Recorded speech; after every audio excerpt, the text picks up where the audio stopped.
মফলা ব্যঞ্জনবর্ণের একটি স্বাধীন বর্ণ এবং ব্যঞ্জনবর্ণের 25তম বর্ণ।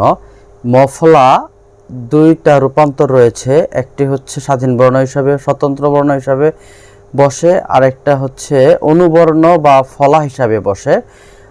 স্বাধীন বর্ণ হিসাবে বসলে ময়ের উচ্চারণ স্বাভাবিক থাকে, কিন্তু এটি যদি ফলা বা অনুবর্ণ হিসাবে বসে তাহলে উচ্চারণের সময় ময়ের সঠিক উচ্চারণ হবে না, বা ময়ের উচ্চারণ সবসময় ঠিক থাকবে না, কখনো উচ্চারণের পরিবর্তন হবে, কখনো ময়ের উচ্চারণ হবে না, বা কখনো শাসাঘাত পড়বে।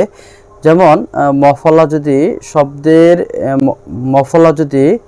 শব্দের শুরুতে বসে অর্থাৎ প্রথম বর্ণের সঙ্গে বসে তাহলে ময়ের উচ্চারণ হবে না।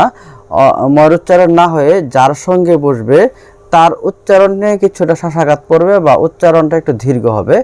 যেমন স্মরণ, স্মরণ এই শব্দে দন্তস্বর সঙ্গে ম আছে এবং দন্তস্বর উচ্চারণ একটু দীর্ঘ হয়েছে, যেমন স্মরণ না বলে আমরা বলবো স্মরণ।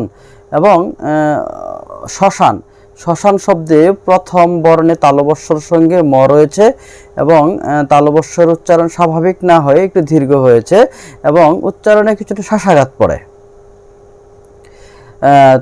তারপর হলো যদি মফলা শব্দের প্রথম বর্ণে না বসে অর্থাৎ দ্বিতীয় বর্ণ বা শেষ বর্ণে বা মধ্যে যে কোনো বর্ণে বসে তাহলে যার সঙ্গে বসবে তার উচ্চারণ দুইবার হবে।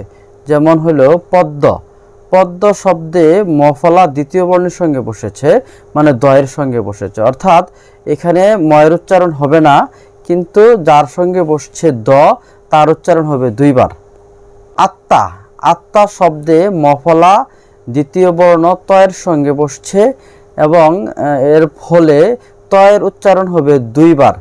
এরকম আছে রশ্মি, এই শব্দটা হলো অন্তঃস্তরের পর তালবস্বর সঙ্গে মফলা আছে, এজন্য তালবস্বর উচ্চারণ দুইবার হবে, ময়ের উচ্চারণ না হয়। তবে মফলা যদি দ্বিতীয় বর্ণ বা তৃতীয় বর্ণ বা মধ্যে যেখানেই বসুক, যদি উ ট মূর্ধন্য দন্তন্য ল বা ম এর সঙ্গে যদি মফলা বসে তাহলে শুধুমাত্র ময়ের উচ্চারণ থাকবে। যেমন সম্মান, এই শব্দে মফলা দ্বিতীয় বর্ণের সঙ্গে বসেছে, কিন্তু নির্দিষ্ট যে 6টা বর্ণ ছিল ময়ের সঙ্গে বসেছে, অর্থাৎ ময়ের সঙ্গে বসার ফলে ময়ের উচ্চারণ এখানে থাকবে। যেমন আছে বাগ্মী, বাগ্মী শব্দে মফলাটা গয়ের সঙ্গে বসেছে এবং গয়ের সঙ্গে বসার ফলে গয়ের উচ্চারণ এখানে হবে এবং গয়ের উচ্চারণের সঙ্গে ময়ের উচ্চারণটাও হবে। যুগ্ম, যুগ্ম শব্দে গয়ের সঙ্গে মফলা রয়েছে এবং গয়ের উচ্চারণটা এখানে হবে এবং ময়ের উচ্চারণটাও হবে। আবার 4 নম্বর নিয়ম হলো যদি মফলা যুক্ত বর্ণের সঙ্গে বসে তাহলে ময়ের উচ্চারণ হবে না।